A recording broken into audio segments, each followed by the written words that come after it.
E aí, pessoal, tudo bem? Bem-vindos a mais uma aula aqui do Caixa de Questões, em que a gente cria questões e traz aqui para resolver junto com vocês.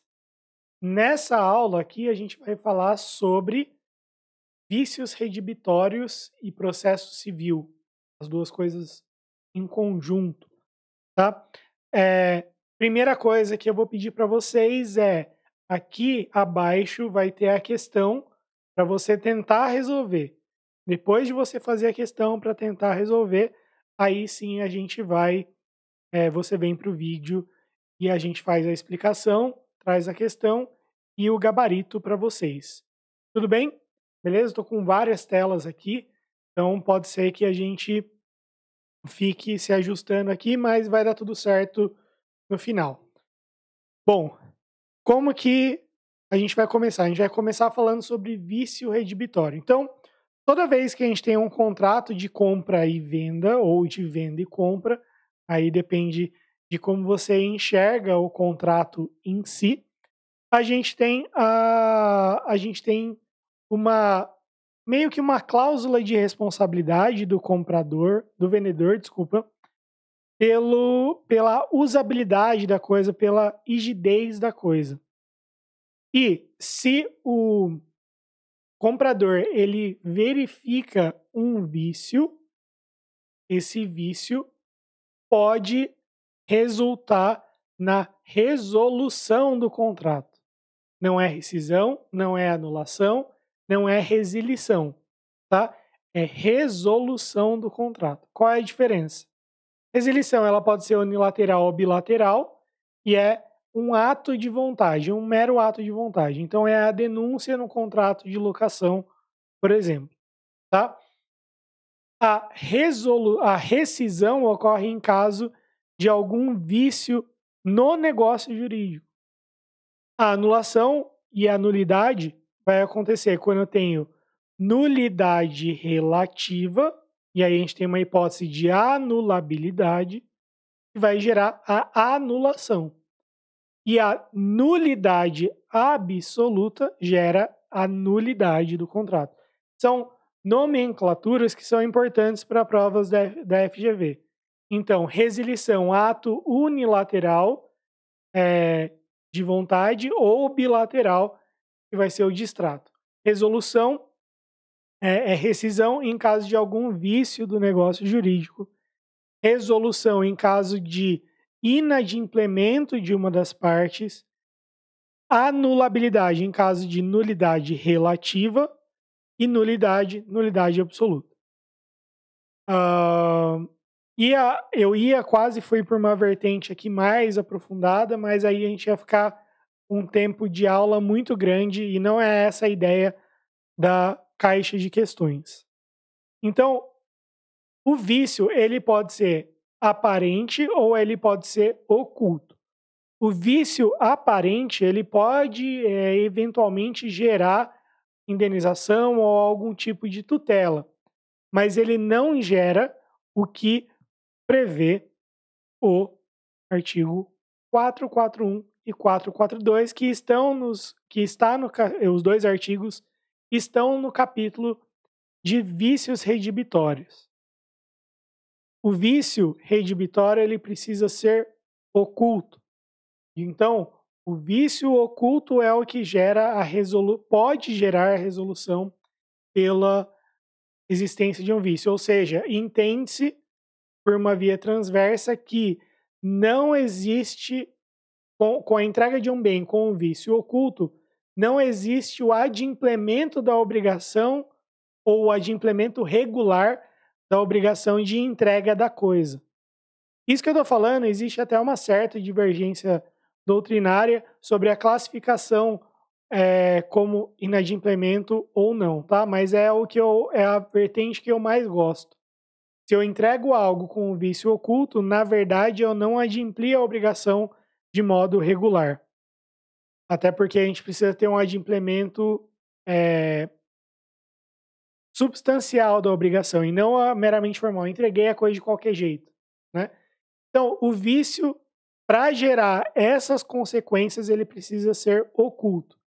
E, inclusive, a gente pode pensar que em um vício aparente, por uma ideia de boa-fé, você recebe um imóvel que está todo zoada a pintura, por exemplo. Quando a gente tem um vício aparente, você vê que a pintura é ruim, você não pode, depois de comprar, falar assim: opa, mas espera aí, o imóvel tem a pintura toda zoada. O vício era aparente e, inclusive, nesse caso, entendo eu que, sendo o vício aparente, você não pode eh depois, hã, questionar, vamos dizer assim, o cumprimento da obrigação de entregar a coisa. Porque você recebeu a coisa, tal como você já, eh, sabia como é as suas características, então, por um princípio de boa-fé, o vício aparente, ele, em regra, não vai gerar nenhum tipo de, hã, obrigação para o vendedor. Agora, o vício oculto, sim, porque a ideia é que você não tinha ciência daqueles defeitos em torno do negócio. Em torno da coisa, desculpa. A coisa é recebida em virtude de contrato comutativo. Contrato comutativo é aquele que tem obrigações para as duas partes. Eu tenho uma obrigação. Opa! Eu tenho uma obrigação. Ixi! Problemas técnicos. E aí a gente continua a partir daqui. A coisa é recebida em virtude de contrato comutativo. Então, comutativo é aquele contrato que tem uma obrigação meio que correspondente para duas partes. Eu pago o preço, recebo a coisa. Pode ser enjeitada por vícios ou defeitos ocultos que a tornem imprópria ao uso que a que é destinada ou lhe diminuam o valor. E aí, a gente tem, em vez de rejeitar a coisa, redimindo o contrato, pode reclamar o abatimento do preço. Então a gente tem duas. Não está funcionando aqui. A gente tem duas ações aqui. A gente tem a ação redibitória, que vai ser aplicada, vai ser utilizada quando eu tenho uma impropriedade do uso ou eu tenho uma ação estimatória ou quanti minores, que é para abatimento no preço, certo? Essas são as duas possibilidades que a gente tem. Além disso, ao lado disso, a gente tem uma outra coisa muito parecida nos contratos de empreitada. Os contratos de empreitada podem ser de material e serviço ou apenas de serviço. Eu gosto de falar dessa forma porque ele acaba sendo mais simples, né? Mas vai ter de labor e tal, mas eu gosto desse jeito. Ou seja, de serviço apenas presta os serviços e de serviço mais material, ou seja, além de fazer num contrato empreitada apenas com a prestação do serviço de empreitada, no outro, serviço de empreitada mais entrega dos materiais. Nos contratos de empreitada de edifícios ou outras construções consideráveis, o empreiteiro de materiais e execução, ou seja, serviço mais execução, responderá durante o prazo irredutível de 5 anos pela solidez e segurança do trabalho, assim em razão dos materiais como do solo. Decairá do direito previsto nesse artigo quem não propor ação contra o empreiteiro 180 dias seguintes ao aparecimento do vício ou defeito. Essa parte aqui eu vou deixar meio que de lado, por quê? Porque aí a gente entraria num prazo decadencial, mas aí a gente tem também a possibilidade de indenização, então entraria provavelmente um outro prazo prescricional, com uma discussão na doutrina e na jurisprudência, então vou deixar isso aqui de lado. O que importa para nós é a ideia de que o vendedor responde pela entrega regular de um bem, quando tem a venda e compra ou compra e venda, e na empreitada de serviço e materiais, ou de labor e materiais, ou de material e execução, como está na lei, se tem as duas partes, tanto a entrega de materiais como a execução do trabalho do serviço de empreitada, responde 5 anos pela solidez ou segurança. Aqui que surge, nessas duas ideias, que surge um problema. Se eu aciono o vendedor por um vício oculto no bem, ou se eu aciono o empreiteiro, né? Qual é a ação que eu proponho? Então, eu faço uma compra e venda de um imóvel, eu sou o comprador e eu constato um vício oculto e dentro do prazo estabelecido pela lei, eu aciono o vendedor por esse vício oculto. Ou no outro caso, eu tenho um terreno e contrato ali o empreiteiro de execução e materiais para ele fazer uma casa. E nessas duas situações, vício oculto na compra e venda ou falta de solidez e segurança na empreitada de material e execução, qual a ação que eu proponho? Então a gente já viu que na ação redibitória, na compra e venda, trata-se de enjeitar a coisa, de rejeitar a coisa, e aí existe uma resolução do contrato, de acordo com o entendimento que eu gosto. E no caso da empreitada, existiria o quê? Indenização, obrigação de fazer. Então, vamos lá. Existe um leque de possibilidades quando a gente fala desse tipo de situação.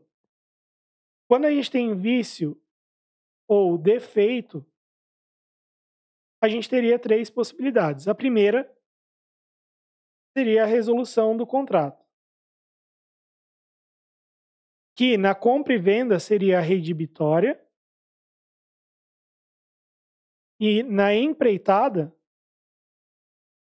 como que a gente conseguiria falar numa resolução de contrato se a edificação já foi realizada? Então, eu acho mais difícil a gente falar em resolução do contrato. A gente pode falar em abatimento do preço. Que, aí eu vou apagar um pouquinho aqui, na ação redibitória, na ação, no vício oculto, seria uma ação estimatória ou quanti minores. E tá aqui, tá? Em vez de enjeitar a coisa, redibindo o contrato, pode o adquirente reclamar abatimento do preço. Na empreitada também é possível falar nisso, mas acredito que não seria o ideal. A gente tem outras 2 possibilidades.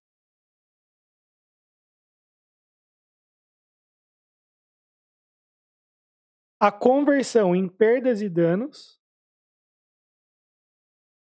e a gente estaria falando em indenização, em pagamento em pecúnia, e a gente teria a tutela específica,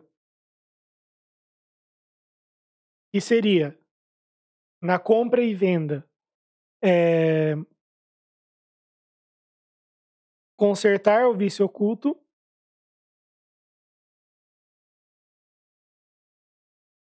ou na empreitada, consertar defeito, certo? E trazer solidez e segurança para a obra, certo? Beleza. Qual é a questão que a gente tem de novidade? O artigo 499 do CPC, aqui é CPC já, tá?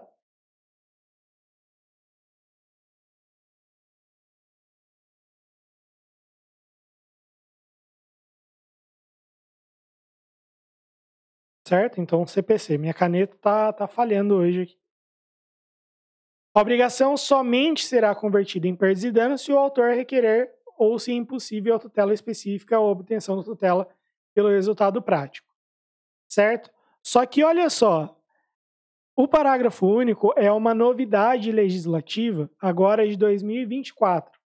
Ou seja, nas hipóteses de responsabilidade contratual por vício redibitório, que é o 441, por solidez e segurança da obra, que é o 618 do Código Civil, e por seguro, que é o 757, então a gente pode pensar que o seguro é a cobertura de um risco. Então, primeiro, cabe à seguradora cobrir o risco para depois pensar em perdas e danos, certo? Se requerida a conversão em perdas e danos, o juiz concederá primeiro, não é pode conceder, é concederá. Então, não é uma faculdade pela redação da nova lei. Primeiramente, a faculdade, agora sim, faculdade, para o cumprimento da tutela específica. Tudo bem? Beleza? Beleza. Então, agora a gente vai para a nossa questão.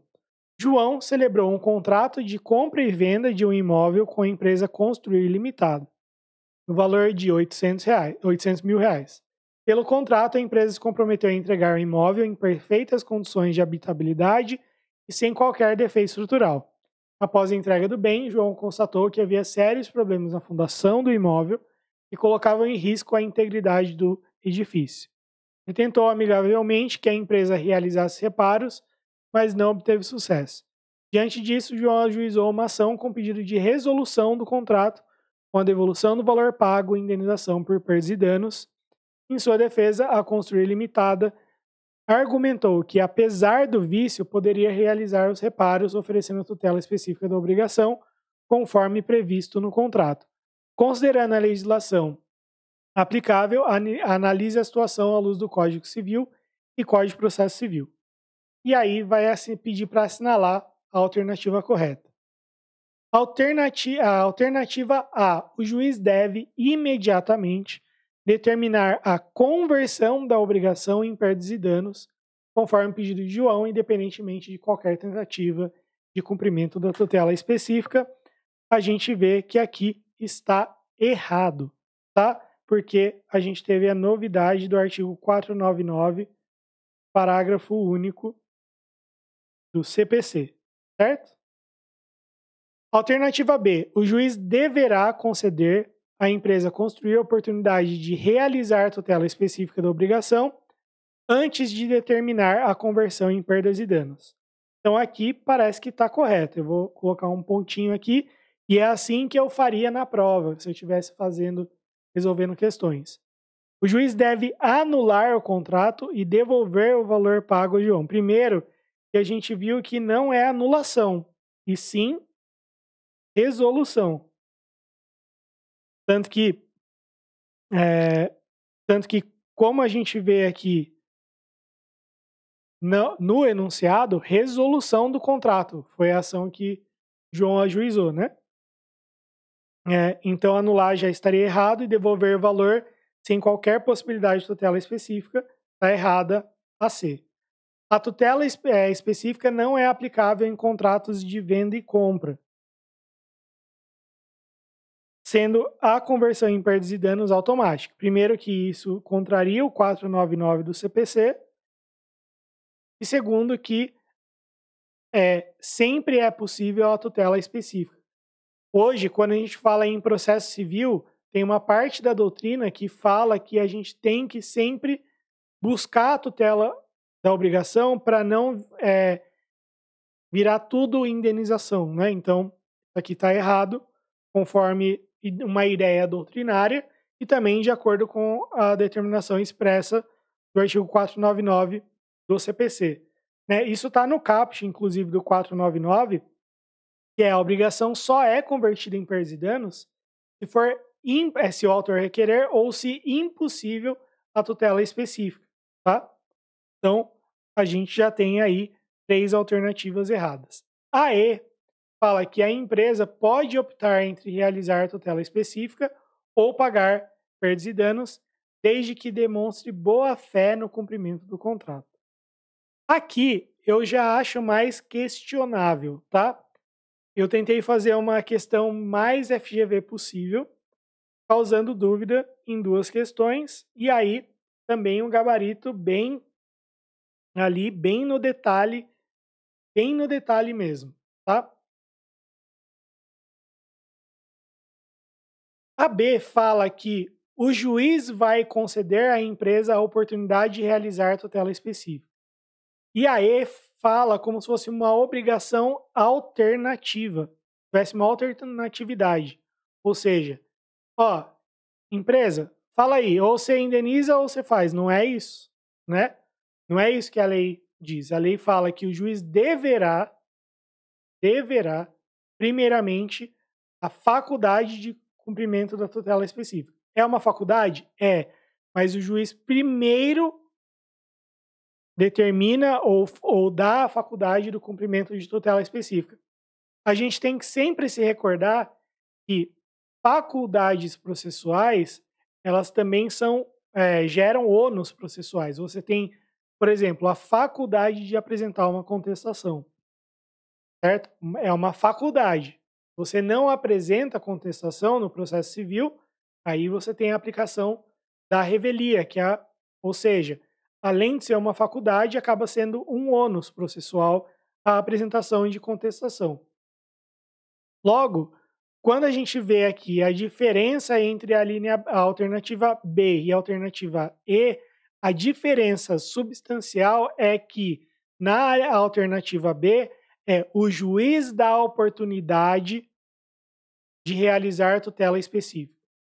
E a E fala que o juiz dá a oportunidade para a opção entre a tutela específica e perdas e danos. E não é isso. É primeiro tutela específica. Não quer cumprir? Não deu para cumprir? Não se manifestou no sentido de cumprir a tutela específica? Aí sim converte em perdas e danos.